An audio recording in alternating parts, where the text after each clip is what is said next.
Hey guys, in this video we'll be talking about healthcare. I know healthcare is an issue that deters a lot of people from going out on their own and starting their own business because they go, oh, healthcare is so complicated and confusing, I can't deal with it. I've been dealing with it since I believe 21 years old, and I didn't see what the big deal was. You just buy it and you have it. So it's a little confusing and complicated. I'll try to make it a little simpler and kind of tell you what your options are, and just know that these laws are always changing. Things are always going back and forth, but right now in the United States, I'll give you the basics and kind of the best options for you. If you're a young fellow gal and you're 26 years or younger, you can go on your parents' plan or stay on your parents' plan. You can offer to pay for it yourself to them, just write them a check. So that is one option. If you have a spouse who has health care through an employer, you can always try to jump on their health care. That's always an option. Offer to pay for it yourself if you need to, just through them. So those are two options.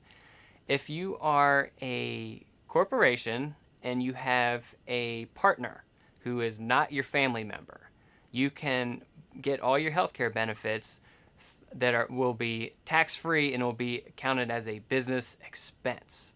I'm assuming most people watching this will be a sole proprietor, or they'll be a single member LLC, meaning you have an LLC, but you are the only member, or if you have any other partners, they might be a family member, for instance. So I've been doing this for a while, and what I find is the best way to do this is just to go on Google and type in healthcare plans for wherever you're located. It should say, whatever your town is, and a bunch of them will pop up.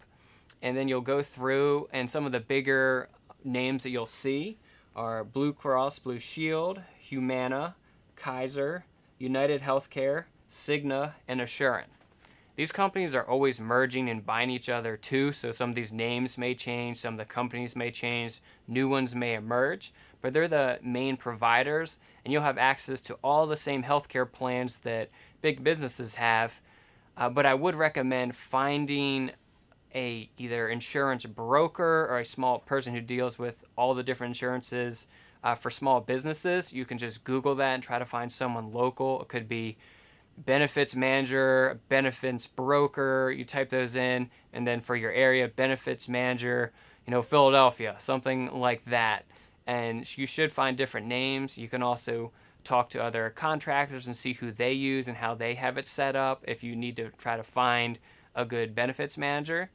And you basically need to get educated on what your healthcare needs are. You will know better than I do, and find a plan that works for you, and just know these will all be treated after tax, and depends on what your age is and I think they accept all pre-existing conditions. So you should be able to get health insurance through most of these, and the cost will vary, depends on gender, age, etc. If for some reason you can't get it through all those providers, you should be able to. You can go through the federal marketplace, and that is a newer marketplace through the Affordable Care Act, aka Obamacare as people like to call it. There's some pros and cons to this. I have not gone through this, but talked through to my healthcare provider to see what this is about. If you're starting out in business and you have a lower income because of your new business, this may work out well for you, because what they offer is they look at your income, and if all you're working for is your own business and you don't make that much income, they're going to say, okay, you only make $20,000 a year, you would qualify most likely for a subsidized plan. So your plan would be partially subsidized by the federal government, which works very well for guys starting out, try to get affordable health care. The other issue is if you do this plan, since it's newer, once you're locked into a rate for any of these healthcare plans, it's good for a year. The issue you have that most people have in healthcare is the following year, they don't know what that increase is going to be. So the Affordable Care Act plans, they're typically not as stable. It just depends year to year. So sometimes there'll be a 3% jump from year to year. Sometimes there'll be a 20% jump.